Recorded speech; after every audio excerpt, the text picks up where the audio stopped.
साहिब बंदगी सतनाम। तो परमात्मा की अपार कृपा से, बंदी छोड़ की दया से ये मूल ज्ञान अब पूरे विश्व में फैल रहा है और बहुत से मालिक के जीव जो अज्ञानता की नींद में सोए हुए थे, अब वो जाग रहे हैं और धीरे धीरे धीरे एक ऐसी फौज तैयार हो रही है जिसके सामने आने वाले समय में कोई नहीं टिक पाएगा।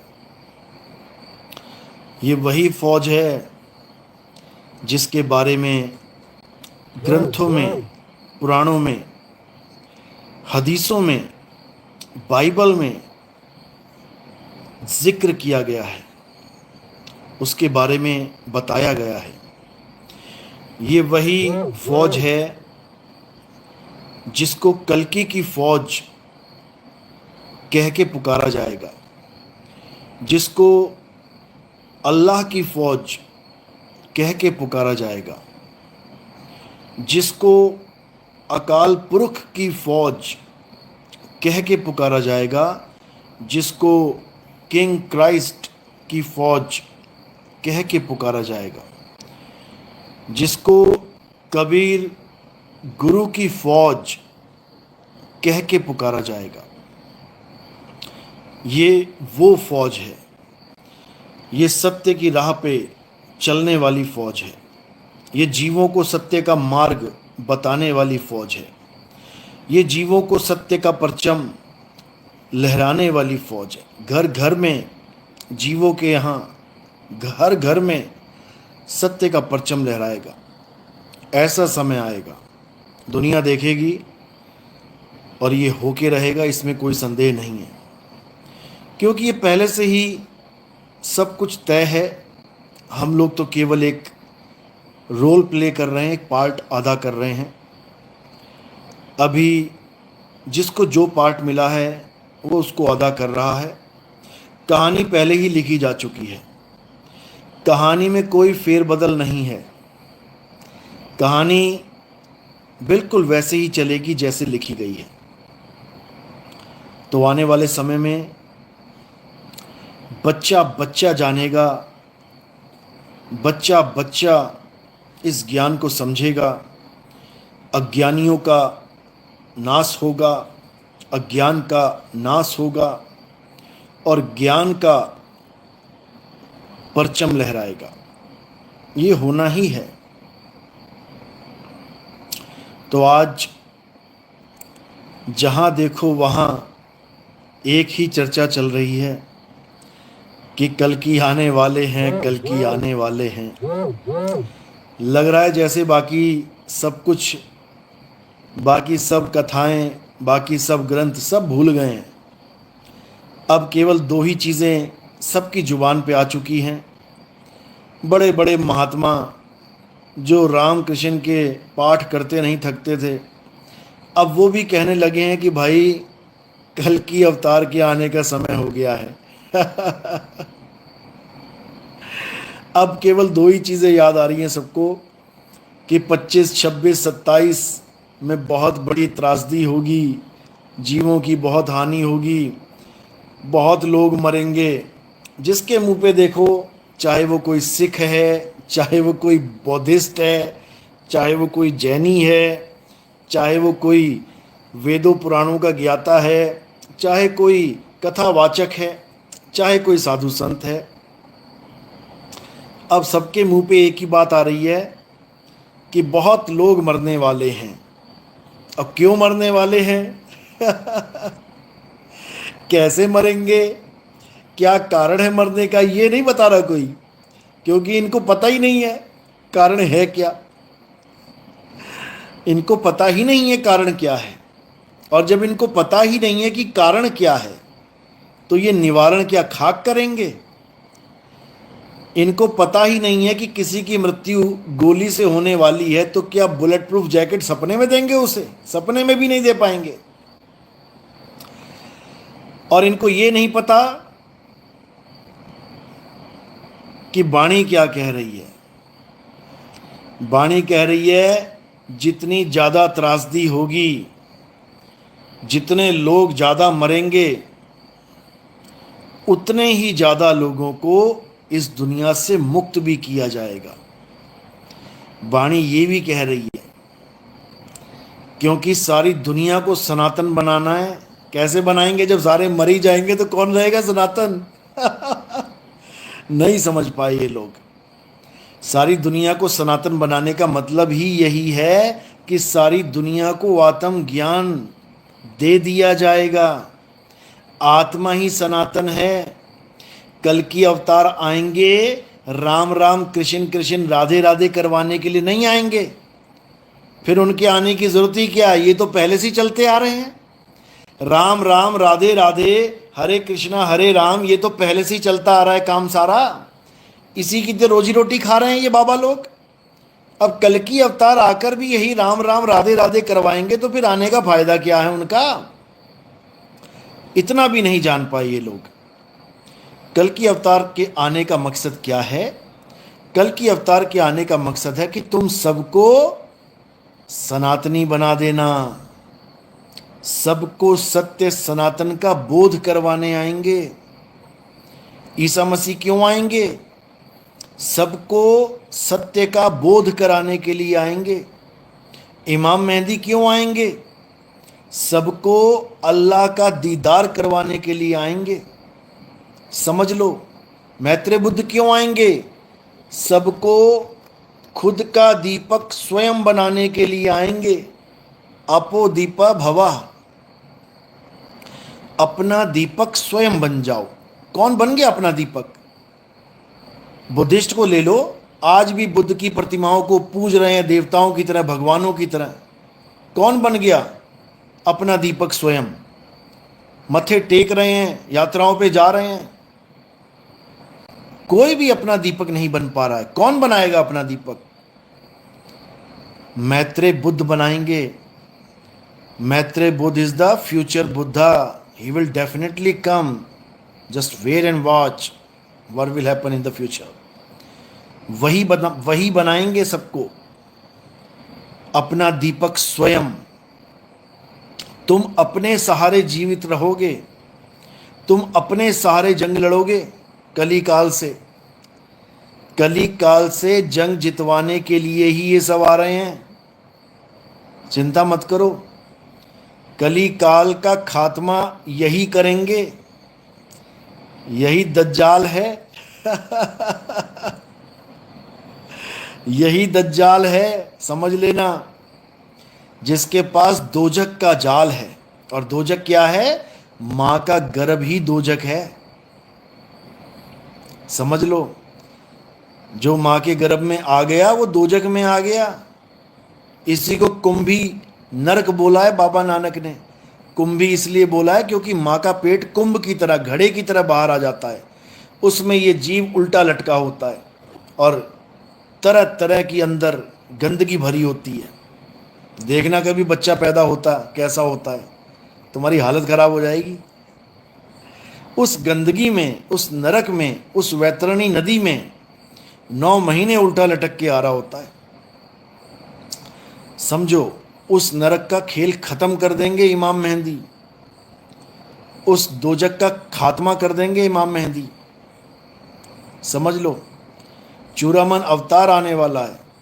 चूरामन अवतार कौन है? जो मन को चूरा कर देगा, खात्मा कर देगा। जो ये बड़ा बैठा है ना, बन के बहुत बड़ा है, इसका चूरा चूरा कर देगा वो। समझ लेना। तो मालिक की कृपा तो होनी ही है, इसमें कोई शक नहीं है। कल की अवतार तो आएंगे ही आएंगे, इसमें कोई शक नहीं है। लेकिन अगर उसको कोई आदमी समझ लेगा, अगर इमाम मेहंदी को कोई इंसान समझ लेगा कि एक आदमी आएंगे वो इमाम मेहंदी होंगे, भाई वो कोई आदमी नहीं होंगे, वो कोई शरीर नहीं होंगे। मैं समझा समझा के थक गया। अभी भी लोग इंतज़ार कर रहे हैं कि कोई शरीर होगा, वही इमाम मेहंदी है, वही कल की अवतार है। कोई शरीर इमाम मेहंदी और कल की अवतार नहीं है। इमाम मेहंदी और कल की अवतार कौन है? आत्मा ही इमाम मेहदी हैं, आत्मा ही कल की अवतार हैं। आत्मा का नाम क्या है? मोहम्मद। आत्मा का नाम ही मोहम्मद है। मोहम्मद का मतलब होता है तारीफ के काबिल, प्रशंसा के काबिल। और इस पूरे जगत में प्रशंसा के काबिल कौन है? केवल एक ही है, आत्म देव। वही पूजनीय है, वही इमाम मेहदी, वही कल की अवतार, वही मैत्रेय बुद्ध, वही मर्द का चेला, वही जीसस क्राइस्ट सेकंड कमिंग, सब वही हैं। लेकिन भेद ना होने के कारण सब भटक रहे हैं। कोई संभल गांव में ढूंढ रहा है कि संभल कहाँ है, संभल कहाँ है। कोई उड़ीसा वाला संभल लेके बैठ गया, कोई मुरादाबाद वाला संभल लेके बैठ गया, लेकिन समझ नहीं पाए कि संभल है क्या। संभल और कोई नहीं, आत्म देव ही संभल है। संबल यानी एक ऐसा बल जो सब में समान रूप में काम कर रहा है। तुझ में, मुझ में, सब में समान बल दे रहा है। हिंदू में, मुसलमान में, सिख में, ईसाई में, सब में समान बल दे रहा है। वो आत्मा ही है जो सबको चला रही है। वो ये नहीं देख रही कि इंसान हिंदू है या इंसान मुस्लिम है या इंसान सिख है या ईसाई है। वो सबको समान बल दे रही है। वही संबल है। और ये संबल ऐसा है जहां पर जाने पर जन्मों जन्म के कर्म कट जाते हैं, जहां पर जाने पर सबकी शुद्धिकरण हो जाता है। गंगा तो खुद ही मैली हुई पड़ी है। गंगा के तट पे संबल है, वो संबल में दुनिया भर का गंद पड़ा हुआ है। वो संबल में जाके देखो, नालियां भरी पड़ी हैं गंदगी से। ये वो संबल नहीं है भाई जिस संबल में कल की अवतार आएंगे। वो संबल है आत्मदेव। आत्मा में ही कल की अवतार प्रकट होंगे। समझ लो, समझ लो इस बात को। जितनी जल्दी समझ जाओगे उतनी जल्दी कल्याण होगा। संबल यानी समान बल, यानी एक ऐसा बल जो सब में समान रूप में काम कर रहा है। तुझ में राम, मुझ में राम, तुझ में संबल, मुझ में संबल। अब इसी संबल को जानना है। इसी संबल में जाकर तुम जन्म मरण से मुक्त हो जाओगे। क्यों? क्योंकि तुम कल की भगवान के पास पहुंच जाओगे। संबल में ही रहते हैं कल की। क्यों? आत्म में राम, राम में आत्म, चीनस गुरमुख विचारे। और कुछ नहीं करना है, और कुछ नहीं करना है। उसी संबल में प्रवेश कर जाओ एक बार। वहां कली काल नहीं आ सकता, वहां कली काल नहीं आ सकता। तुम्हारी काया में कली काल बैठा हुआ है, हर घट में बैठा हुआ है ये, समझ लो। तो जब तक तुम संबल को नहीं जान पाए तब तक तुम उसको प्राप्त भी नहीं कर सकते। समझ लो। तो हर शरीर में कली काल बैठा है और हर घट में कल्कि बैठा है। लेकिन उस घट का ज्ञान ना होने के कारण सब निराकार कली काल को ही परमात्मा मान बैठे हैं। याद रखो, निराकार मन ही कली काल है। समझ लो। जब तक निराकार कली काल से बचने का रास्ता नहीं मिला तब तक तुम्हारा कल्याण नहीं हो सकता। तुम जितना मर्जी जोर लगा लो, जितना मर्जी, कोई नहीं बच सकता, कोई भी। समझ लो। और कल्कि भगवान किसी घोड़े पे आएंगे, ये भी दिमाग से निकाल दो।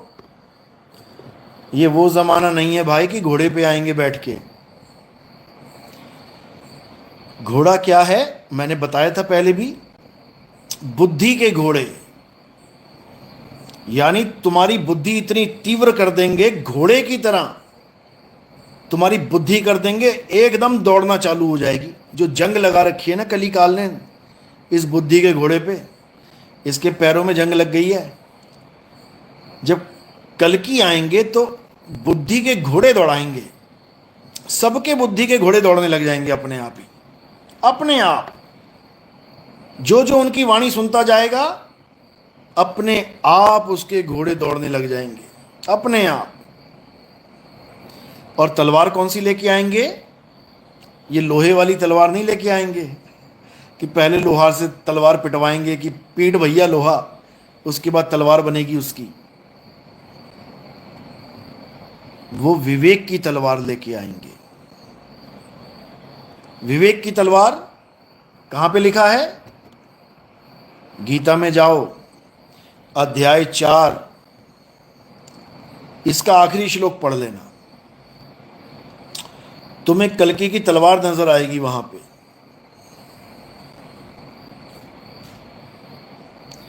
वहां तुम्हें कल्कि की तलवार नजर आएगी, तुम्हें समझ में आ जाएगा कौन सी तलवार लेके आएंगे।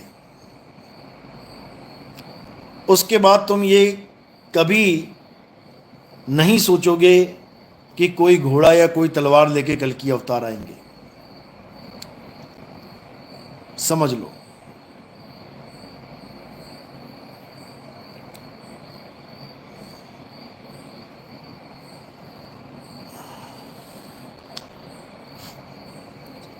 तो जब तक इसको नहीं समझे तब तक कुछ समझ में आने वाला नहीं है, कुछ भी नहीं समझ में आएगा। ऐसी धक्के खा के जीवन में चले जाओगे, कल की आके भी चले जाएंगे और तुम्हें पता भी नहीं लगेगा कि वो कब आए और कब चले गए। याद रखो, कृष्ण आए चले गए, दुर्योधन सारी उम्र साथ रह के भी ना पहचान पाया उनको।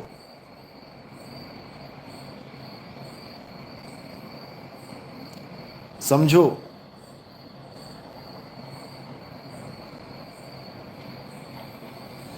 ऐसे ही जो अधर्म के साथ होगा, जिसके घोड़े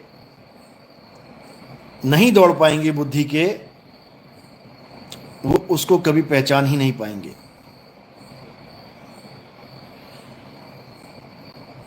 समझो। तो कल की अवतार तो आएंगे ही, इसमें कोई शक नहीं है। और अब तो वृंदावन वाले भी बोलने लग गए जो आज तक 4,32,000 साल मान के बैठे थे, बड़ी बड़ी डींगे मारते थे कि 4,32,000 पे ही कल की अवतार आएंगे, आज वो भी कहने लग गए कि नहीं भैया 5,000 साल के बाद ही आएंगे। 1,000 साल का सतयुग चलेगा। अब कैसे सतयुग चलेगा 1,000 साल का? अब कैसे मान रहे हो भाई? अब तुम्हारे ग्रंथ फेल हो गए क्या? अब तुम्हारे शास्त्र झूठे पड़ गए क्या? अब कहां चला गया तुम्हारा 4,32,000 साल का सारा खेल? खत्म। अरे ये कौन रामपाल के चेला आ गया? ये केविन, संत रामपाल जी महाराज भगवान है, तभी तो जेल में बैठे हैं भगवान। उनको निकाल भैया बाहर, यहाँ मत बता हमें कौन भगवान है कि कौन शैतान है। एक पुस्तक छापी गई थी, इन्हीं के चेले ने छापी थी, शैतान बना भगवान। नेट पे सर्च करिए, मिल जाएगी। उसमें सारी जन्मपत्री लिखी हुई है रामपाल जी महाराज की। शैतान बना भगवान, सर्च मार लियो, पीडीएफ मिल जाएगी तुझे। पुराने जो चेले हैं रामपाल जी के, जो अपना घर बार छोड़ के, अपने माँ बाप को छोड़ के, भाई बहन को छोड़ के रामपाल जी की शरण में आके बैठे, दिलो जान से सेवा करी, उन्होंने लिखी है ये किताब, जाके पढ़ लेना। शैतान बना भगवान।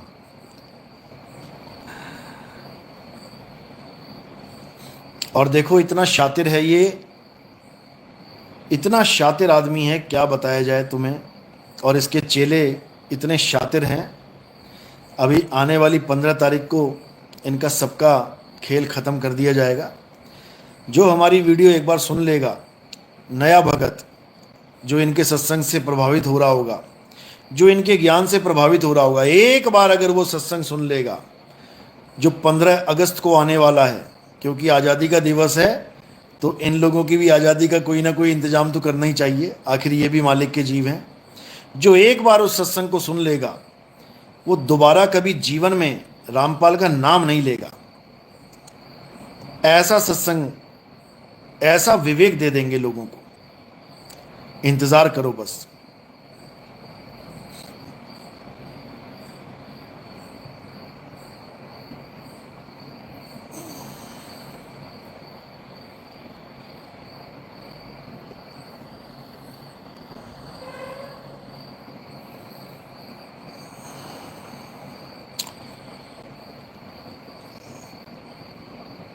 तो क्या करना है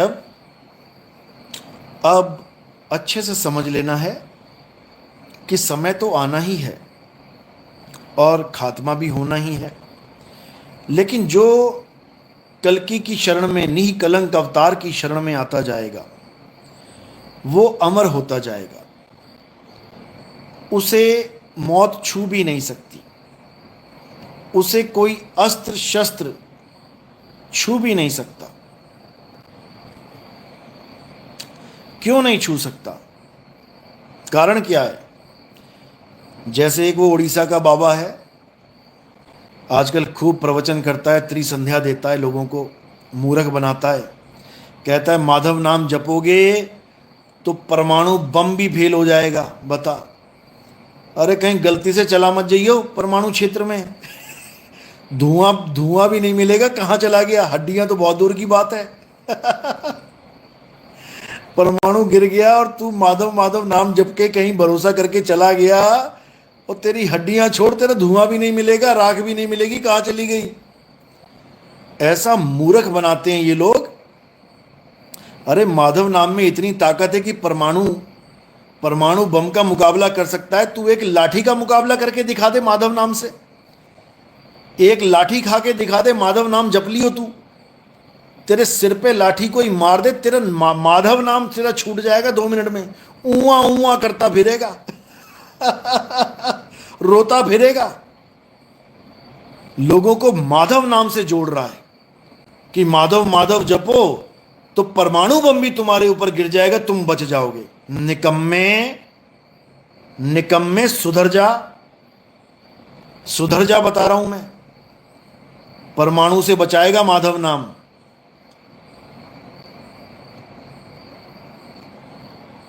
ऐसे निकम्मे बैठ गए हैं, कल्कि अवतार करके अपने लड़के को कल्कि बताता है कि मेरा लड़का कल्कि अवतार है, और खुद विष्णु यश बना बैठा हुआ है। ऐसा निकम्मा है ये, और नाम देता है माधव। माधव जपने को माधव क्यों देता है? इसके गुरु का नाम माधव है, और इसके गुरु ने, क्या बताऊं मैं, 90-95 औरतों से शादी कर रखी है इसके गुरु ने।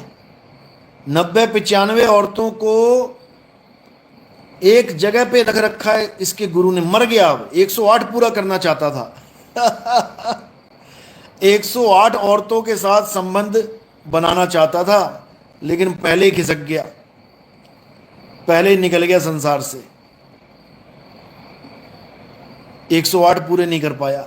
बताओ, लोग 108 माला जपते हैं, ये 108 औरतों के साथ शादी करने का ख्वाब लेके बैठा हुआ था इसका गुरु। इतना बुरा हाल है। अब बेचारी भिखारिन की तरह जिंदगी जी रही हैं। छोड़ के चला गया, गुरु तो गया, मर गया, और चेले ने भी साथ छोड़ दिया। चेला पैसे इकट्ठे करने में लगा है गुरु के नाम पे, अब देख रेख नहीं करता किसी की भी, वहां पे छोड़ दिया सबको। भिखारियों की जिंदगी होगी उन बेचारी औरतों की। इतना बुरा हाल है। तो भैया किसी नाम के सहारे मत रहना कि हरे कृष्णा जप लूंगा तो काल भगवान से बच जाऊंगा, राम राम जप लूंगा तो बच जाऊंगा, माधव माधव जप लूंगा तो बच जाऊंगा। कोई नहीं बचने वाला किसी नाम से। किसी भी 52 अक्षरी नाम से, 52 अक्षरी शब्द से कोई बचने वाला नहीं है। समझ लो। किससे बचोगे? कबीर साहब समझा रहे हैं, बचना चाहो काल जाल से, इस दज्जाल से बचना चाहते हो, इस काल भगवान से बचना चाहते हो, इस कली काल से बचना चाहते हो, तो क्या करना है? बचना चाहो काल जाल से, चीनो शब्द हमारा, और कहें कबीर अमर कर राखूं, जो निज होए हमारा। कहते हैं अमर करके रखूंगा उसको मैं, जो निज होए हमारा, जो 100% मेरा हो जाएगा। और मेरा कौन होगा? जो काया से परे हो जाएगा। शब्द न बिन से देही, कहें कबीर हम शब्द सनेही। हम शब्द के सनेही हैं। स्नेह यानी प्रेम करते हैं। हम किसको प्रेम करते हैं? हम आत्मा को, आत्म तत्व को प्रेम करते हैं। हम काया से प्रेम नहीं करते। काया का खेल ही नहीं है यहां पे, समझ लो। मंजीत कौर, गुरुजी गुरबाणी सुननी चाहिए। बिल्कुल सुननी चाहिए। अरे गुरबाणी में भी वही लिखा है जो मैं बता रहा हूं। अंग नंबर 340 पे क्या लिखा है? 52 अक्षर लोक त्रय, सब कुछ इन्हीं माही, ये आखर खिर जाएंगे, वो आखर इनमें नाही। चाहे तुम वाहिगुरु वाहिगुरु जप लो, चाहे तुम माधव माधव जप लो, चाहे तुम राम राम जप लो, चाहे तुम अल्लाह अल्लाह कर लो, चाहे तुम कोई भी नाम जप लो 52 अक्षर से निर्मित, मारे जाओगे। 101% मारे जाओगे, नहीं बचने वाले। समझ लो। तो साहिब कबीर साहब फिर समझा रहे हैं, ओंकार आदि में जाना, और लिखे और मेटे ताही ना माना। तुम कुछ भी लिख लो, राम मिटा सकते हो, राधे राधे मिटा सकते हो, अल्लाहु अकबर मिटा सकते हो, वाहे गुरु मिटा सकते हो। कोई भी नाम लिखो तुम मिटा सकते हो। लेकिन कबीर साहब उस नाम को मानते ही नहीं जो लिखा और मिटाया जा सके, जो लेख में आ गया, लेख लिखने में आ गया। कबीर साहब उसको नहीं मानते, उसको नहीं मानते कबीर साहब। साहिब समझा रहे हैं, कोटि नाम संसार में, करोड़ों नाम संसार में हैं। कौन से नाम है ये? लिखे जाने वाले, ये लिखे जा सकते हैं। समझ लो। कोटि नाम संसार में, इनसे मुक्ति ना होए, और गुप्त नाम सतपुरुष का, बुझे बिरला कोई। गुप्त नाम, वो गुप्त है। जैसे कल्कि गुप्त है, संबल गुप्त है, ऐसे ही वो नाम भी गुप्त है। कोई ढूंढ ही नहीं सकता उसको, क्योंकि वो नाम कोई अक्षर नहीं है बोलने के लिए। वो नाम एक वस्तु है, और वो वस्तु कहाँ है, कैसे मिलेगी, ये केवल और केवल परमात्मा जानते हैं। ये किसी के बस की बात नहीं है कि खुद से जान जाए। कहीं ना कहीं से सहारा लेना ही पड़ेगा, और वो सहारा है परमात्मा का। वो बताते हैं, वो बताते हैं कैसे सिमरन करना है, कैसे मालिक को याद करना है। अरे सिमरन की सुध यूं रहे, और ज्यों गागर पनिहार। पनिहारिन घड़ा घड़ा घड़ा घड़ा नहीं जपती घड़े को याद करने के लिए कि सिर पे घड़ा रख लिया, उसके बाद लगी हुई है घड़ा घड़ा घड़ा घड़ा घड़ा घड़ा घड़ा। जैसे ये लोग जप रहे हैं, राधे राधे राधे, राम राम राम, वाहिगुरु वाहिगुरु वाहिगुरु, अल्लाह अल्लाह अल्लाह, गॉड गॉड, कबीर कबीर कबीर, सतनाम सतनाम सतनाम। नहीं जपना है, कुछ नहीं जपना है। जाप मरे अजपा मरे, अनहद भी मर जाए, सुरत समाए शब्द में, वाको काल न खाए। कुछ नहीं जपना है, उस वस्तु को जानना है। वो वस्तु कहां है, वो संबल है कहां, वो निकलंक अवतार हैं कहां, वो शब्द गुरु हैं कहां, उसको जानना है। तो कह रहे हैं वस्तु कहीं ढूंढे कहीं, और कहीं विधि लागे हाथ, गुप्त वस्तु तब मिले, भेदी लीजिए साथ।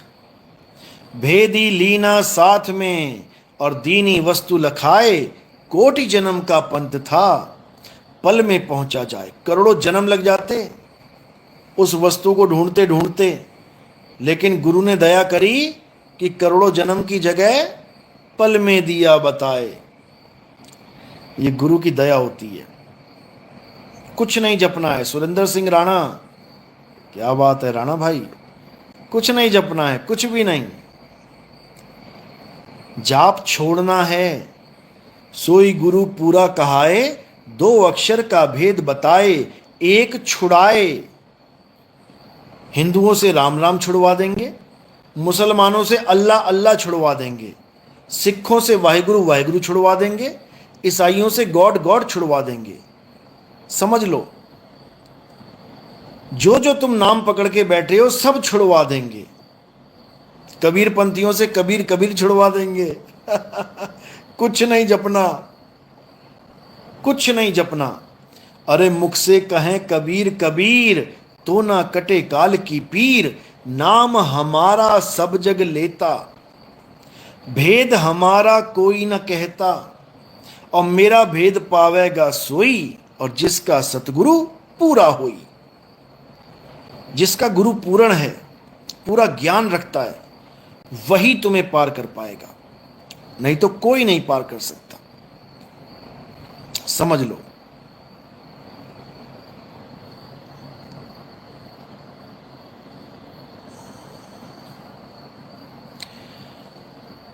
तो इसीलिए मैं बार बार समझाता हूं कि सत्य को जानो, सत्य को जानो। सत्य ही साहिब है। केवल सत साहिब करने से बात नहीं बनेगी। सत्य को जानो, केवल साहिब साहिब करने से बात नहीं बनेगी कि साहिब बंदगी साहिब, साहिब बंदगी साहिब, साहिब बंदगी साहिब। पूरा दिन यही करते रहते हैं कबीरपंथी। बस एक ही रट्टा लगा रखा, साहिब बंदगी साहिब, साहिब बंद। इससे क्या हो जाएगा? अरे साहिब साहिब सब कहें, मोहे अंदेशा और साहिब से परिचय नहीं, और बैठोगे किस ठौर। साहिब बंदगी बोलने से कुछ नहीं होता, वो साहिब से परिचय करना पड़ेगा कि साहिब है क्या। समझ लो।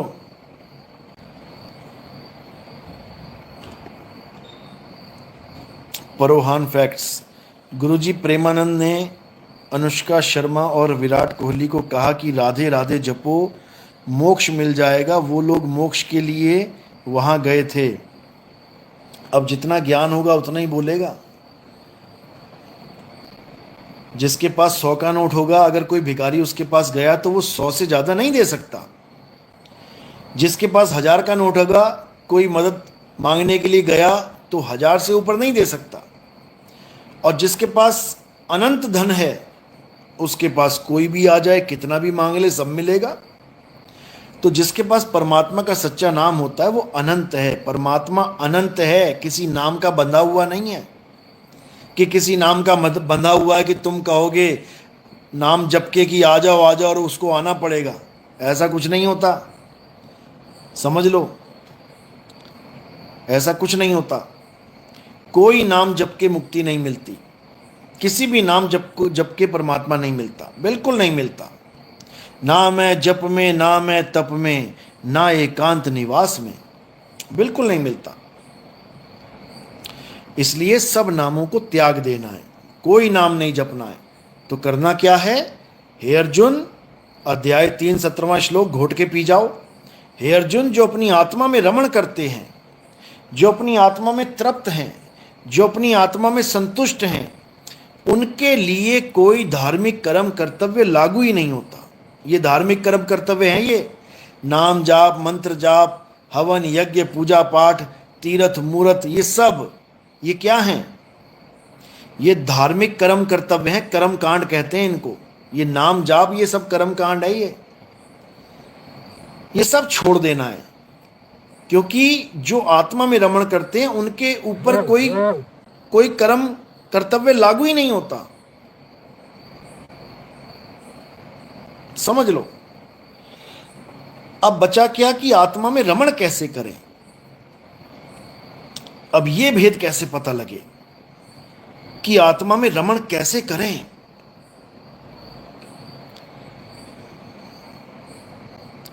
उसका एक ही जरिया है, गुरु की शरण में जाना।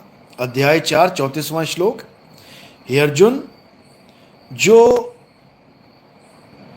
सत्य को जानना चाहते हैं वो क्या करें? तत्वदर्शी संत की शरण में जाएं। तत्वदर्शी का मतलब समझ लो क्या होता है। जैसे सूक्ष्मदर्शी, दूरदर्शी। सूक्ष्मदर्शी का मतलब माइक्रोस्कोप, यानी सूक्ष्म शरीरों को दिखाने वाला, और दूरदर्शी यानी टेलीस्कोप, दूर की चीजों को पास करके दिखाने वाला। बिल्कुल उसी प्रकार तत्वदर्शी यानी तत्व का दर्शन कराने वाला। अब कौन कौन से तत्व हैं जिसका दर्शन वो करवाएगा? 2 प्रकार के तत्व हैं, एक असत्य तत्व और एक सत्य तत्व। असत्य तत्व क्या है? जो तत्व जन्मता और मर जाता है, जो पल पल बदलता है, जो सदा एक सा नहीं रहता, वो असत्य तत्व है। और सत्य तत्व क्या है? जो जन्मता और मरता नहीं है, जो सदा एक सा रहता है, वो कभी बदलता नहीं है। वो क्या है? आत्मा ही सत्य तत्व है। ये आपको कहां मिलेगा सत्य और असत्य का निर्णय?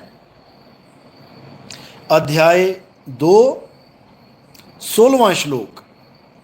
घोट के पी जाओ, घोट के।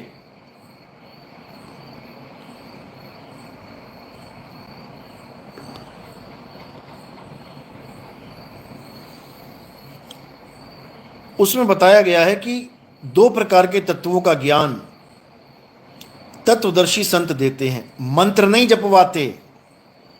ये रामपाल जी महाराज बार बार निकलता है मुंह से, क्योंकि आज तक इसको महाराज बना के पेश किया गया है। असल में है ये हंस मुनि कालदूत, और काल कोठरी में जा चुका है। ये रामपाल कैदी जो है ना, ये तत्वदर्शी संत बना हुआ है। तत्वदर्शी संत की डेफिनेशन तक नहीं पता इसे। अध्याय 2 तो ऐसे छुपा के रखा है, इसका ग्रंथ पढ़ो तुम। सारे अध्याय खोल खोल के डिफाइन कर रखे हैं इसने। अध्याय 2 गीता का तो ऐसे छुपा रखा है कि किसी के हाथ ना लग जाए, क्योंकि किसी के हाथ लग गया तो इसका जाल टूट जाएगा, इसका जाल टूट जाएगा। जिसको अध्याय 2 समझ में आ गया वो रामपाल के चक्कर में कभी पड़ने वाला ही नहीं, वो निकल जाएगा जाल से।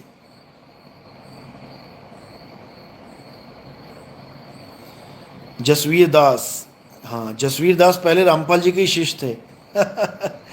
काफी साल रामपाल जी के पास रहे, लेकिन जब इन्होंने हमारा सत्संग सुना तो विवेक जाग गया और ये मालिक की शरण में आ गए, बंदी छोड़ की शरण में आ गए। हजारों हैं, हजारों, किस किस का नाम ले, हजारों लोग, और बहुत जल्दी समय में लाखों हो जाएंगे। बस देखते जाओ। इसका खेल तो खत्म है, हंस मुनि कालदूत का खेल तो खत्म है। 15 को तो क्लियर कर देंगे, इसका खेल ही खत्म हो जाएगा। पेड़ काटेंगे नहीं, जड़ से उखाड़ देंगे, चिंता मत करो। जितेंद्र, जय सतनाम, जय सतनाम।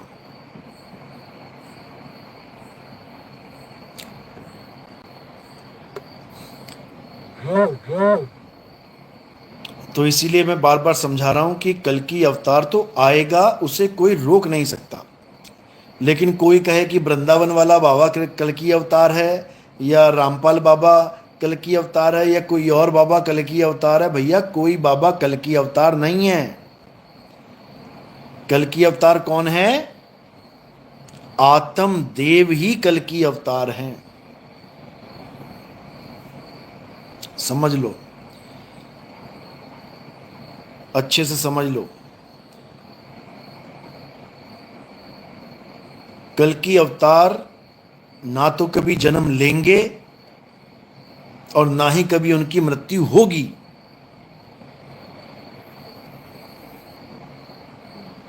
समझ लो, कल की अवतार शरीर नहीं है, कल की अवतार आत्मा है। शुभम सिंह ठाकुर, आपकी तो उन्होंने 3 किस्त निकाल दी है। इसीलिए कहते हैं 100 सुनार की 1 लोहार की। वो सुनार हैं बेचारे, अभी उनका पाला लोहार से नहीं पड़ा। जब लोहार का घन पड़ेगा ना 20 किलो वाला, तो दिखाई नहीं देंगे गए कहां।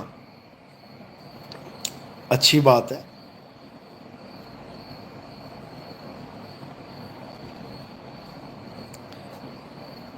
चौथी किस्त तक तो उनको पहुंचने नहीं देंगे, चिंता मत कर, उससे पहले ही निपटारा कर देंगे उसका।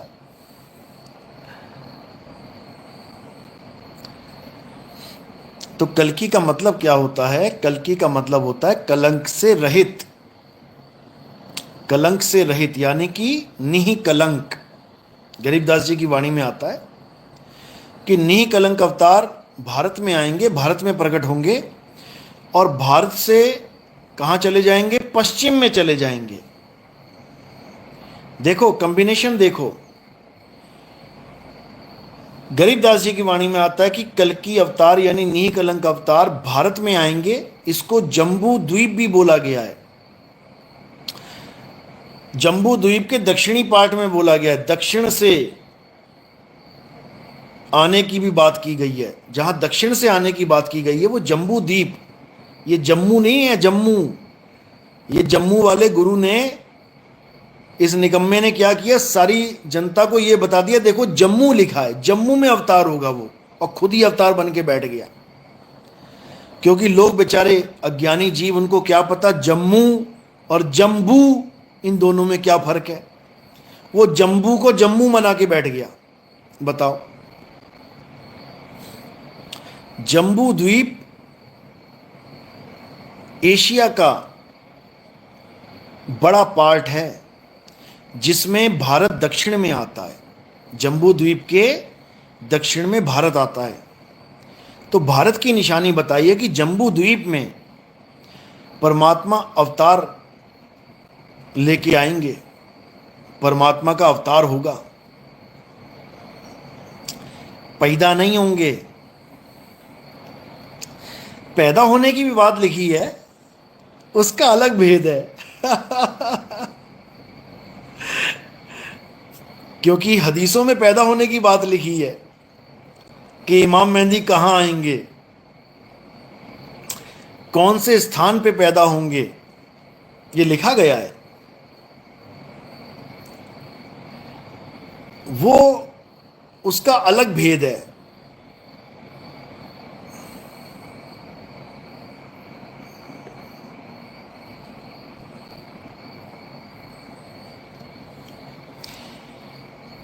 हिजाज में पैदा होंगे, हिजाज।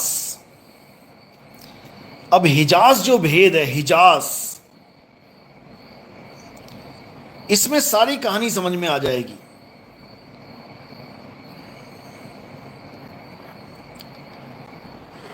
क्योंकि नास्त्रे दमस ने भी बोला था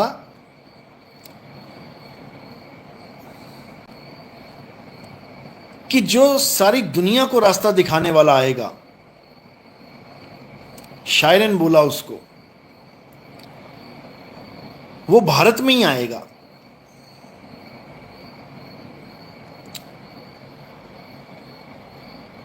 उन्होंने ये भी बोला कि जहां वो पैदा होगा 3 तरफ से वो जगह पानी से घिरी होगी। बिल्कुल बोला, इसमें कोई शक नहीं है। लेकिन लोग उसको कुछ और समझ बैठे। कुछ लोग उसको ये समझ बैठे कि वो पानी के निशान हैं जो जन्म कुंडलियों में होते हैं, वो उसको मान के बैठ गए। लेकिन हदीसों के हिजाज में और नास्त्रेदमस की भविष्यवाणी में वो दोनों एक ही चीज़ है, वो दोनों एक ही जगह है। जब आने वाले सत्संगों में खोलेंगे ना इसको पूरा, तब समझ में आएगा।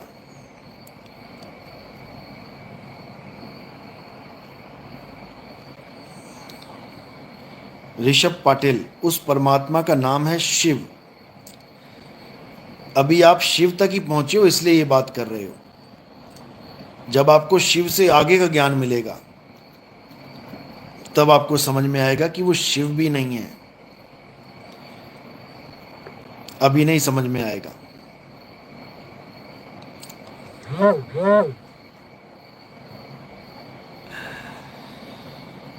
कल्कि अवतार का जन्म हो चुका है, इस बारे में बताइए लवली सिंह। मतलब पूरी रामायण मैंने गा दी और अभी आपको यही नहीं समझ में आ रहा है कि सीता और राम जी का रिश्ता क्या है। अरे अभी मैंने कहा कि कल्कि अवतार का जन्म नहीं होगा, वो अजन्मे हैं।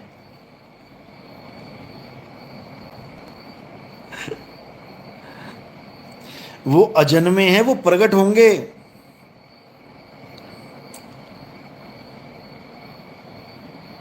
वो प्रकट होते हैं। वो जिस शरीर का सहारा लेंगे उस शरीर का जन्म होगा,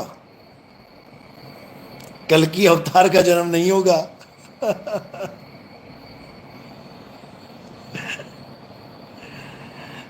जिस शरीर का सहारा लेके ज्ञान सारे संसार में फैलेगा, उस शरीर का जन्म होगा, उस शरीर की मृत्यु होगी।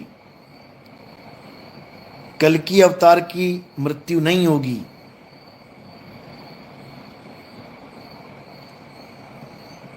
समझो।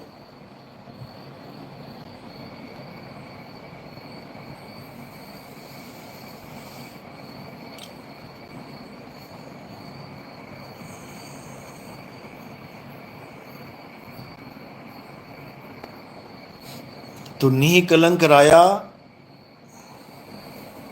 ये किसी किसी को समझ में आया, ये सबके समझ की बात नहीं है।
भाई ऋषभ पाटिल, यही मैं समझा रहा हूं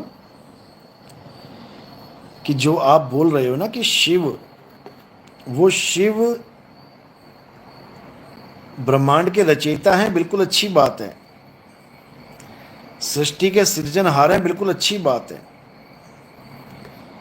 लेकिन वो सृष्टि खत्म नहीं करेंगे तुम्हें मुक्त करने के लिए। वो कभी सृष्टि खत्म नहीं करेंगे तुम्हें मुक्त करने के लिए कि पाटिल जी मुक्त हो जाएं। पाटिल जी को 1,84 में घुमाएंगे वो शिव जी, और पाटिल जी घूमेंगे, घूमना पड़ेगा।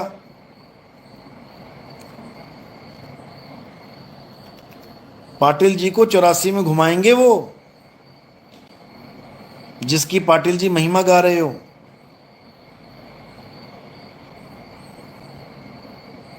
कुत्ता बिल्ली हाथी घोड़ा सांप बिच्छू खटमल कीड़े मकोड़े नाना प्रकार की योनियों में भ्रमण करवाएंगे तुम्हें, सृष्टि के सृजनहार। ये सृष्टि नहीं मेरे भाई, ये जेल है, जेल। ये जेल है, 3 लोक एक जेल है, और पाप पुण्य 2 जाल। सारा जग भोजन बना, खाने वाला काल। अभी नहीं समझ में आ रहा पाटिल जी? जब तिल तिल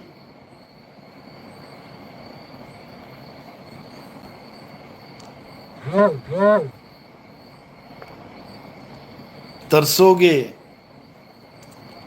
कि कहां फंस गया। जब हिरण बन के पानी में जाओगे पानी पीने के लिए, गला गीला करने के लिए, और मगरमच्छ पानी में छुपा बैठा होगा गर्दन दबोचने के लिए, तब पाटिल जी ये शिव याद आएगा आपको कि हे प्रभु, ये दुनिया क्यों बना दी, ये कहां फंसा दिया। एक घूंट पानी पीने के लिए मगरमच्छ से मुकाबला करवा दिया। अभी तो घर में आरओ का टोटी मरोड़ी पानी गिलास पी लिया फट से, फ्रिज में 10 लीटर पानी सेव करके रख लिया, ठंडा ठंडा पानी पी लिया, अभी तो मौज लगी है। अभी इंसान जन्म मिला है ना, मौज लगी है, अभी इसको बीतने दो। फिर पता लगेगा। अरे छोटा सलमान भाई, अल्लाह अकबर, इतने मैसेज मत करो कि सबके मैसेज पीछे रह जाए, तुम ही चमक जाओ केवल। तुम्हारा एक बार भी भेजा हुआ मैसेज दिखाई दे जाता है। अभी तो चश्मा भी नहीं लगा हमें, सब दिख रहा है।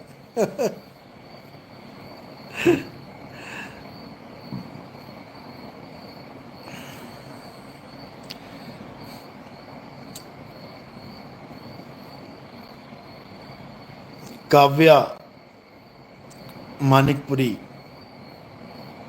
गुरुजी कल की अवतार कब होगा बताइए।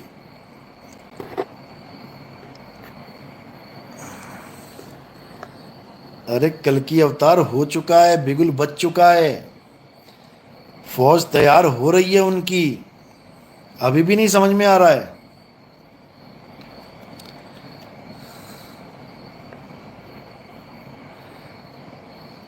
Sorry Guruji, respect love from Kashmir. अच्छा, छोटा सलमान कश्मीर से हैं, बहुत बढ़िया।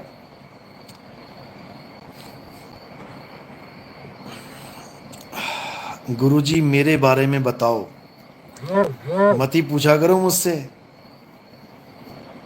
मेरे बारे में बताओ, मेरा भविष्य बताओ। मुझे सबका एक ही भविष्य दिखाई देता है। कब्रिस्तान में लाशें पड़ी हुई हैं जलने के लिए, दबने के लिए, फना होने के लिए, और तुम पड़े हो यहाँ पे दुकान मकान बनाने के लिए, भविष्य पूछने के लिए। मत पूछा करो, सबका भविष्य एक ही है।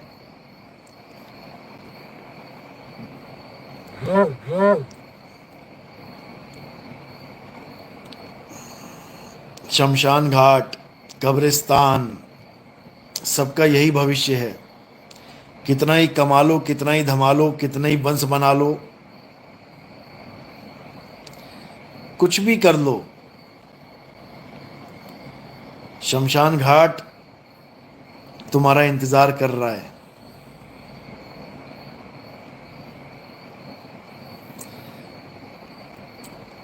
फ्यूचर कोई नहीं देख सकता, फ्यूचर ही बता रहा हूं भाई, फ्यूचर ही बता रहा हूं। सबका एक ही फ्यूचर है। जन्म लिया है मरने के लिए, ये तुम्हारा भविष्य है। जन्म और मृत्यु के बीच में तुम जो मर्जी कर लो, खा लो पी लो, बकरा आजाद है। खूब हरी हरी घास खाए, खूब ठंडा ठंडा पानी पिए, लेकिन जाना छुरी के नीचे ही है। अहमद, एक सवाल बिल्कुल पूछिए।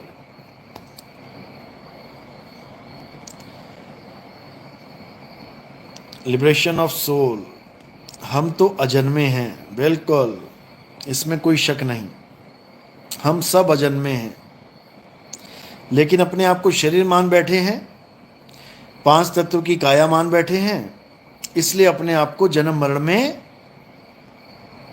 पड़े हुए मान लेते हैं।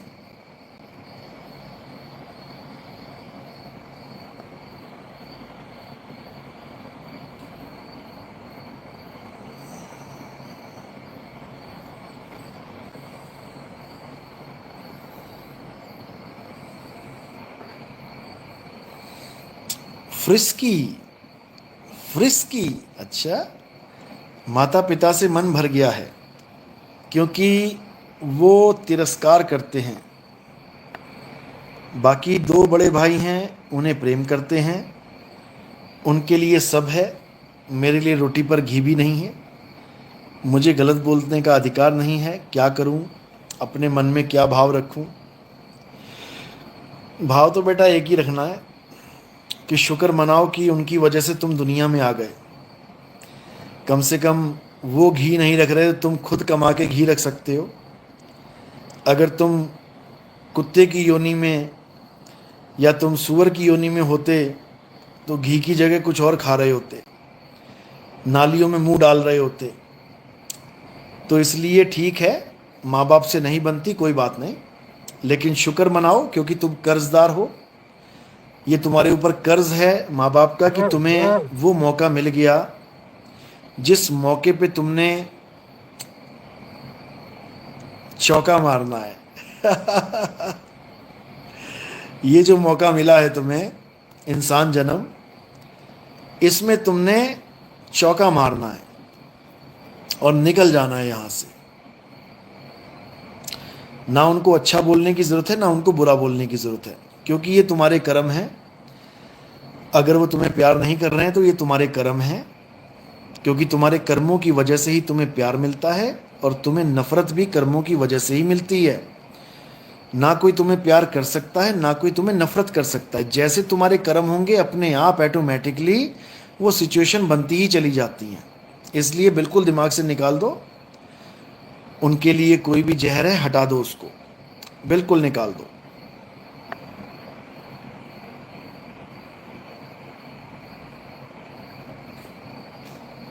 कोई बात नहीं, ऐसे बहुत से माता पिता हैं जिनके साथ नहीं बनती बच्चों की, अलग रहते हैं, अलग खाते हैं, अलग पीते हैं, कोई बात नहीं, जाने दो। माँ बाप हैं इतना बहुत है, इंसान जन्म मिल गया उनकी वजह से इतना बहुत है, बहुत है। तुम सारी दुनिया की दौलत उनके चरणों में रख दो तब भी तुम एक इंसान जन्म नहीं ले सकते। अनमोल जन्म मिला है उनकी वजह से, इसलिए धन्यवाद करो, प्रणाम करो और अपना काम करो।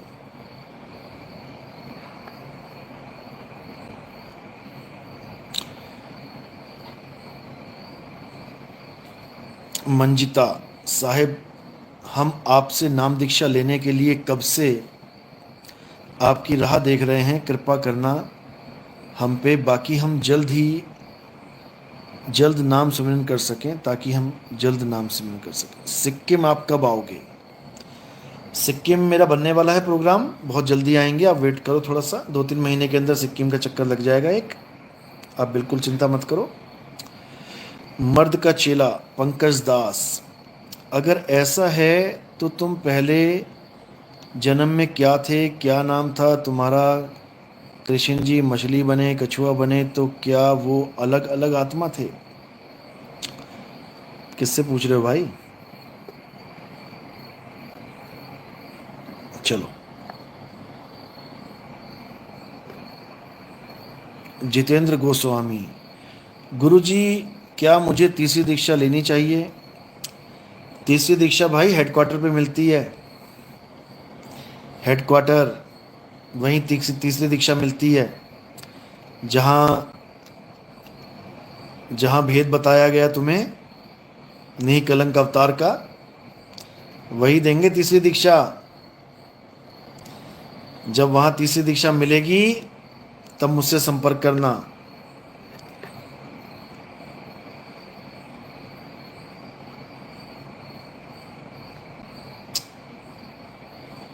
सतनाम सतनाम सतनाम। जय सतनाम। फ्रिस्की, आपने जो बोला वो याद रखूंगा मैं। प्रोत्साहन उससे बड़ा प्रोत्साहन बड़ा है मेरे साथ जो भी करे अब वो बहुत अच्छी बात है।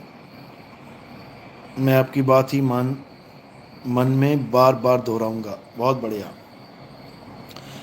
बहुत बढ़िया। देखो, मैंने पहले भी कहा है कि माता पिता का कर्ज और गुरु का कर्ज आप नहीं चुका सकते, कोई नहीं चुका सकता। इसका कर्ज कैसे चुकाया जाता है? माता पिता को सच्ची राह के साथ जोड़ दो, माता पिता को सच्चे नाम से जोड़ दो, सच्चे पंथ से जोड़ दो, सच्चे रास्ते से जोड़ दो, तो समझ लो कि आपने उनकी मुक्ति करवा दी, आपका कर्ज उतर गया। एक तो ये फार्मूला है कर्ज उतारने का, माता पिता का। गुरु का क्या है? गुरु को जाके समझाओ, बताओ प्रेम से कि गुरुजी जो आपने ज्ञान दिया है सिर माथे है, बहुत अच्छा ज्ञान दिया आपने, लेकिन ज्ञान इससे भी आगे है, यहाँ तक नहीं रुकना है। तो अगर गुरु ने तुम्हारी बात समझ ली और आगे बढ़ गए, क्योंकि हमारे पास कई गुरुओं ने नाम दीक्षा ली है, वंश 42 के कई गुरुओं ने अपना जो सर्टिफिकेट मिलता है उनको पंजा कहते हैं, वो पंजा चरणों में छोड़ गए। फोटो लगी हुई, कार्ड पे मोहर लगी हुई, वंश 42 दामा खेड़ा लिखा हुआ, सब कुछ छोड़ के चले गए। कहते हमें नहीं करनी गुरुवाई, हमें तो अपना शिष्य बना लो। अपना पूरा इंतजाम, जो पैसा कमाने का इंतजाम था, पूरी दुकान अपनी चरणों में चढ़ा के चले गए। वो दुकान ही है, ये पंजा लेना ये दुकानदारी है। जिसको ABCD का ज्ञान नहीं है वो पंजा लेके नाम दीक्षा दे रहा है, बताओ। वो गुरु बना बैठा है, जो चेला भी पूरा ना बन पाया। तो ये सब दुकानदारी है। अपनी दुकान चरणों में चढ़ा के कई लोग नाम दीक्षा लेके गए हैं, कई लोग। तो अच्छी बात है, साधु संत भी जागे हैं तो अच्छी बात है। गुरु का जो ऋण है ऐसे ही चुका सकते हैं आप।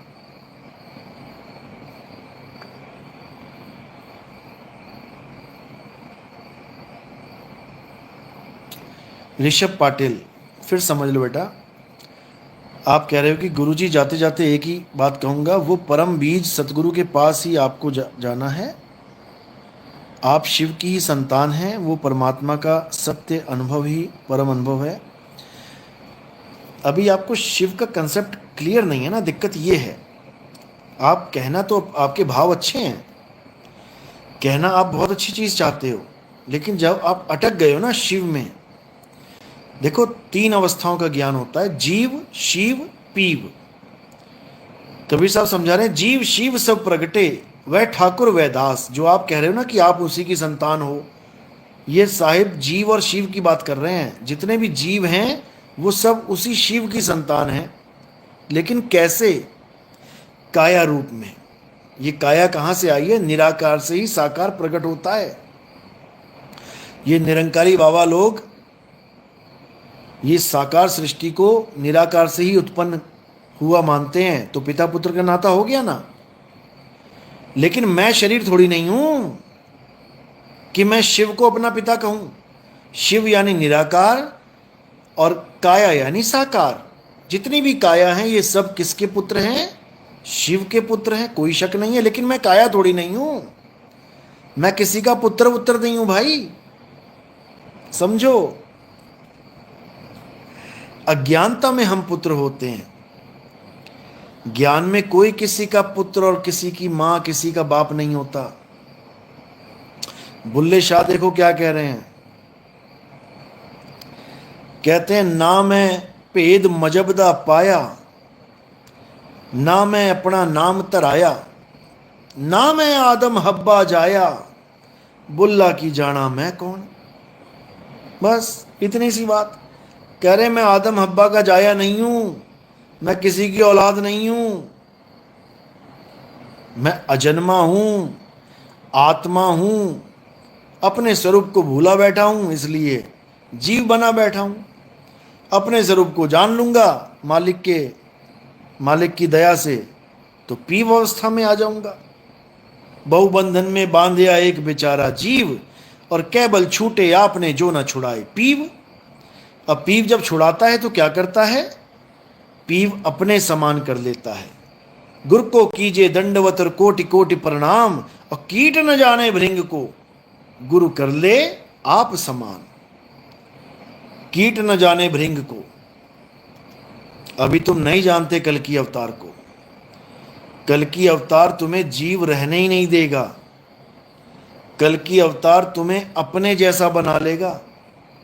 तुम ही कल की हो जाओगे। तुम ही कल की हो जाओगे, समझो। किशोर सिंह जडेजा, बाबा जाने मन की बात। तेरे मन की बात तो मैं जान रहा हूं, तू पंगा लेने आ रहा है। तेरी तो मुझे खबर लग गई है। नाथू सिंह, शुभम सिंह ठाकुर साहब, आप पहले साहब के सत्संग सुनो तो आपको सब समझ में आ जाएगा।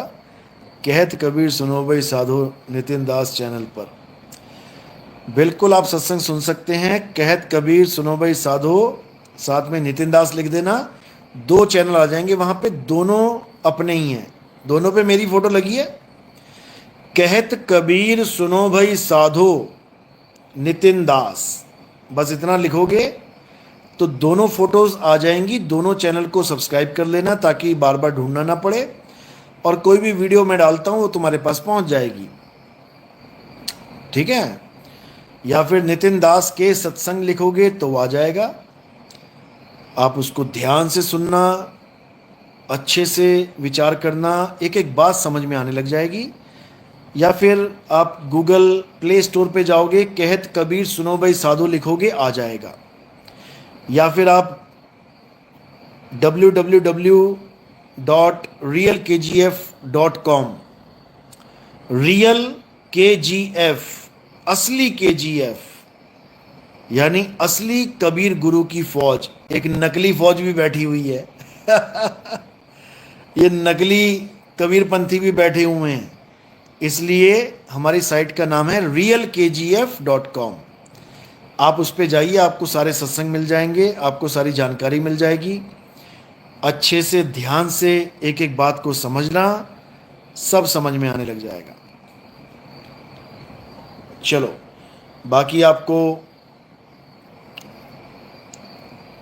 जो मैंने नास्त्रेदमस की और हिजाज की बात करी है, हिजाज का मतलब होता है रुकावट। रुकावट का मतलब होता है अवरोध। हिजाज में इमाम मेहंदी आएंगे, यानी वहाँ पे रुकावट होगी। कोई अंदाज़ा लगा के बैठे हैं कि शायद वहाँ पर पहाड़ होंगे, पहाड़ों की श्रृंखला होंगी। कोई अंदाज़ा लगा के बैठा है शायद वहाँ पे रेत के टीले होंगे, बड़े बड़े रुकावट पैदा कर रहे हैं जो। लेकिन असल में वो हिजाज क्या है? वो एक बांध है, बांध। यानी जो नास्त्रेदमस ने बताया था कि 3 तरफ से पानी होगा जहाँ पर वो जन्म लेंगे। हालांकि जन्म लेंगे बोलना पड़ रहा है, लेकिन वो अजन्मे हैं, अजन्मे हैं वो। नास्त्रेदमस ने बोला था 3 तरफ से पानी होगा वहाँ पे, और हदीस में लिखा है कि वो हिजाज यानी एक बांध होगा, बंद लगा होगा, वहाँ पे रुकावट होगी। तो ये दोनों बातें कहाँ मैच होंगी? ये उस डैम पे, उस बांध पे मैच होंगी जहाँ पर 3 तरफ पानी है। तब समझ में आएगा आपको ये। और ये बोला गया है कि वो मेरे ही खानदान से होगा, मोहम्मद साहब ने ये बोला था। तो खानदान का मतलब होता है वंश। और कबीर साहब क्या कहते हैं? शब्द गहे सो वंश हमारा, और ना तो पड़ा काल की धारा। जो संतों का वंश होता है वो नहीं, पिता पुत्र का रिश्ता नहीं होता है वंश। संतों का वंश होता है ज्ञान का वंश। जो ज्ञान गुरु के पास है वो चेले के पास हो, जो ज्ञान मोहम्मद साहब के पास है वो उनके शिष्य के पास हो, तो वो मोहम्मद साहब का ही पुत्र है, वो उन्हीं का वंशज है। जैसे धर्मदास का अपना लड़का जो काल का दूत था, क्या नाम था उसका?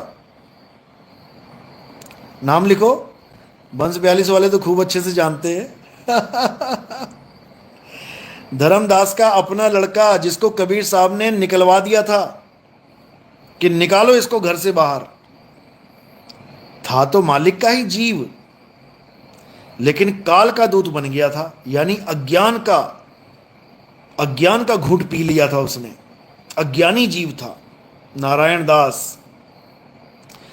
कबीर साहब ने उसको बाहर निकलवा दिया, निकालो इसको। जैसे मैंने भी कई नारायण दास निकाल रखे हैं। मैंने भी कई नारायण दास निकाल रखे अपने पंथ से, जो नारायण बने घूम रहे थे।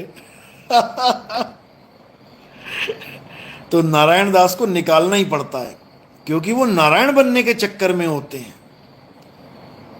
तो जैसे ही उनको बाहर निकाला तो वो उनके वंश का नहीं रहा, क्योंकि ज्ञान मैच नहीं हुआ। ज्ञान में पिता पुत्र का कोई रोल ही नहीं होता, ज्ञान में गुरु शिष्य का रोल होता है। तो मोहम्मद साहब ने कहा कि वो मेरे वंश से होगा, यानी हमारे ज्ञान आधार से वो मैच हो जाएगा, उसका नाम भी मेरे ऊपर होगा।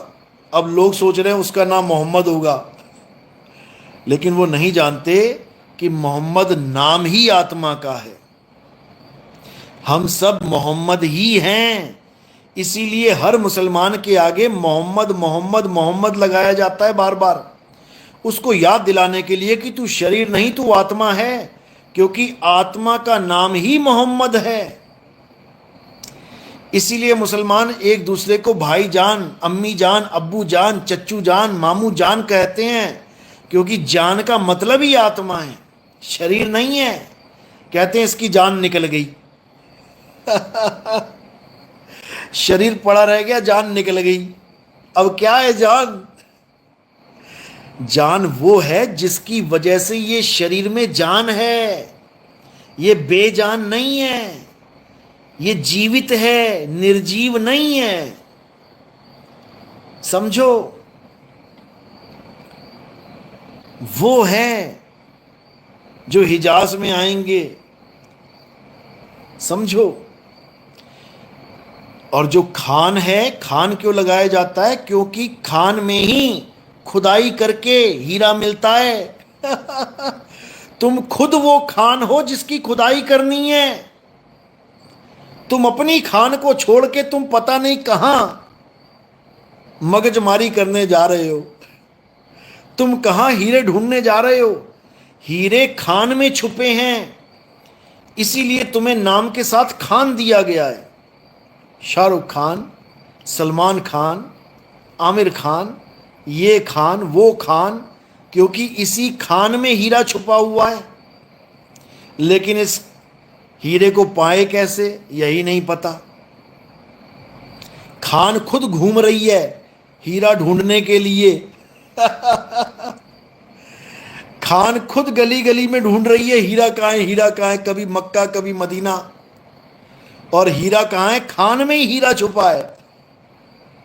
अल्लाह कहता है मैं तुझ में ही हूं, तू मेरी तरफ देखता क्यों नहीं? मैं तुझ में विराजमान हूं, तू बाहर क्यों ढूंढ रहा है? तू मुझे खुद में ढूंढ। यही कबीर साहब समझा रहे हैं। कस्तूरी कुंडल वसे और मृग ढूंढे वन माही, ऐसे रमता राम है ये दुनिया जाने नाही। रमता राम तुम्हारी आत्मा में रमण कर रहा है, और तुम अयोध्या में राम मंदिर ढूंढने जा रहे हो। कहां पे है? पता लगा रास्ते में कोई ठग मिला, तुम्हारे कपड़े उठा के ले गया, तुम्हारा अटैची उठा के ले गया, तुम्हारा पर्स काट के ले गया। दुनिया भर के चोर बैठे हैं अयोध्या के स्टेशन पे। उनको पता है कि बकरा यहीं आएगा हलाल होने के लिए। आना पड़ेगा, आना पड़ेगा, क्योंकि धर्म खींच के लेके आता है। देखो कुंभ, सबको पता है कि कुंभ में इतने बच्चे खोते हैं। हमारी तो फिल्में ही इसी के ऊपर बनी हुई हैं कि मेरा कुंभ में भाई खो गया, अब बड़ा हो गया, 20 साल बाद मिला है। बताओ, किसको नहीं पता कि कुंभ में हजारों बच्चे खो जाते हैं। और एक खोते नहीं है, अभी तुम्हें नहीं पता कि ये हजारों बच्चे कहाँ चले जाते हैं। अभी तुम्हें कुंभ के पीछे का खेल नहीं पता कि इतने बच्चे खो जाते हैं, मिलते क्यों नहीं है ये, समझे। जवान जवान निकल जाते हैं, खो जाते हैं कुंभ में, कभी ना मिलते वापस। सब कुछ पता होते हुए भी कि हमारा बच्चा खो सकता है, हमारी बहनें खो सकती हैं, हमारी बेटी खो सकती है, फिर भी लोग जा रहे हैं। क्यों? क्योंकि पता है बकरा हलाल होने के लिए आएगा ही आएगा, क्योंकि उसको पता ही नहीं है कि उसकी आत्मा में परमात्मा बैठा है। आना पड़ेगा उसको गंगा के घाट पे। उसको पता लग जाए कि मेरी आत्मा में परमात्मा का वास है, बताओ वो क्यों जाएगा? कहीं कहीं नहीं जाएगा। अरे ना कहीं आना ना कहीं जाना, आपे में आप समाना, खुद में समाना है तुम्हें।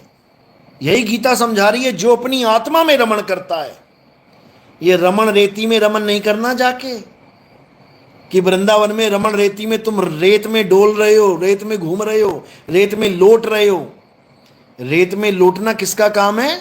तुम घर के बाहर एक ट्राली रेत गिरवा लेना, तुम्हें लग जाएगा पता कौन कौन आके लौट रहा है।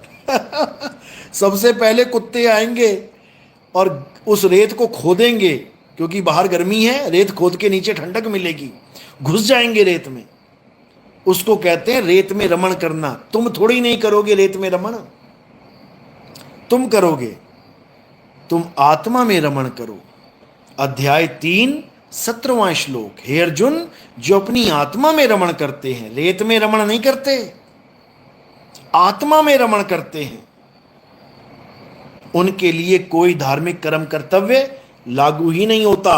उनको किसी मंदिर में जाने की जरूरत नहीं, उनको किसी मस्जिद में जाने की जरूरत नहीं, उनको किसी गुरुद्वारे में जाने की जरूरत नहीं, उनको किसी चर्च में जाने की जरूरत नहीं।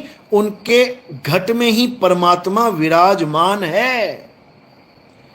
गुरबाणी कह रही है, हृदय नाम ध्याओ और घर बैठे गुरु पाओ। घर बैठे गुरु मिल जाएगा तुम्हें, लेकिन तुम्हें पता ही नहीं है कि घर है कहां। तुम्हें अपना घर ही नहीं पता। घर माही घर दिखावे। घर में घर दिखाने की बात करी है, समझो।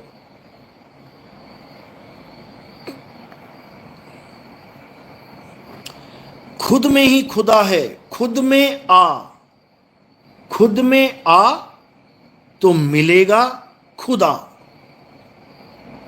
बस इसको समझ लेना, और कहीं जाने की जरूरत नहीं है।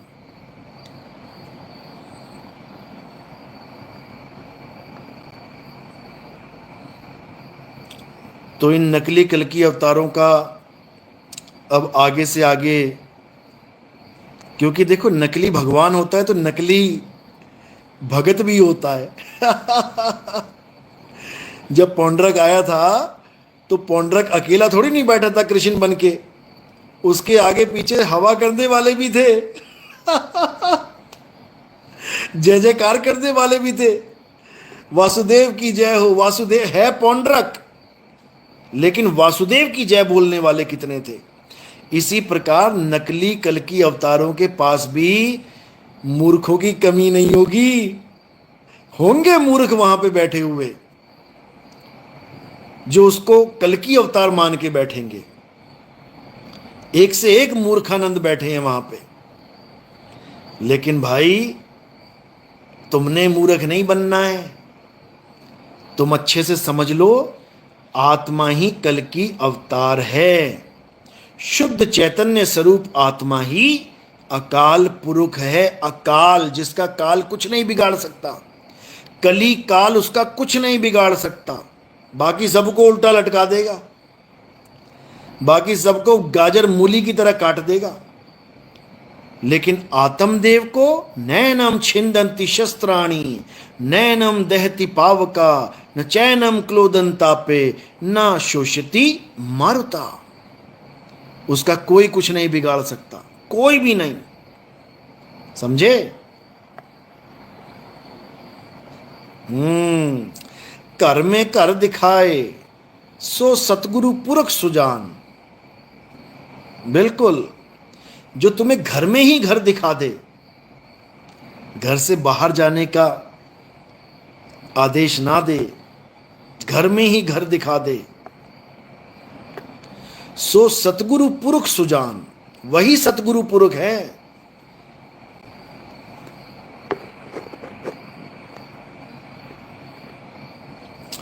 चलो 1 घंटा 20 मिनट हो गया भाई, ठीक है, अब कल मिलेंगे।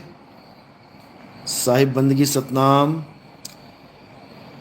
जय सतनाम, जय सतनाम, जय सतनाम। और जो पर्चे मैंने बताया था जन्माष्टमी में जो पर्चे बांटने हैं, वो दरवाजे पे खड़े होके मत बांटने लग जाना कि मंदिर के दरवाजे पे खड़े हो गए। हाँ, आसपास कहीं पे एक छोटा सा स्टॉल लगा लेना, एक मेज रख लेना, एक बैनर जो मैंने स्टेटस पे लगा रखा है उसको देख लो अच्छे से, वैसा ही एक बैनर छपवा लो, पैम्पलेट रख लो और थोड़ी सी गीता रख लो, जो भी है आपके पास, या मंगवा लो, आप कपिल जी से मंगवा लो, जोधपुर में जो भोपालगढ़ में है। कपिल जी का नंबर मैं डिस्क्रिप्शन में डाल दूंगा, या फिर मुझे मैसेज कर देना 9256111007।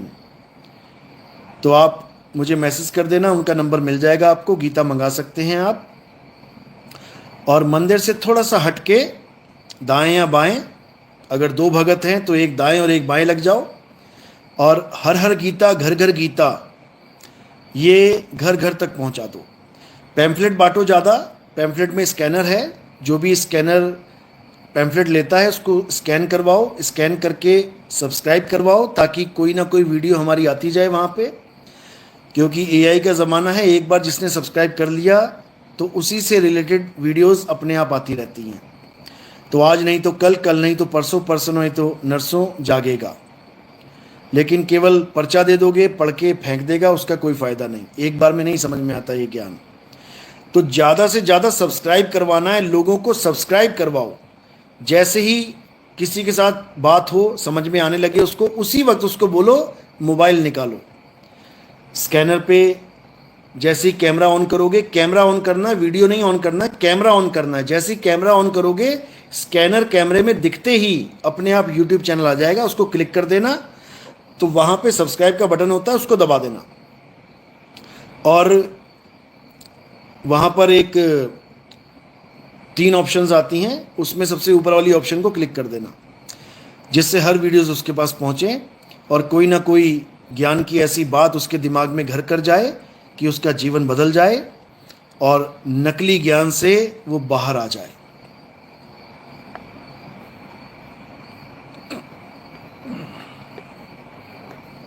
चलो ठीक है, अब कल मिलेंगे। साहिब बंदगी सतनाम, जय बंदी छोड़ की, जय सतनाम, जय सतनाम।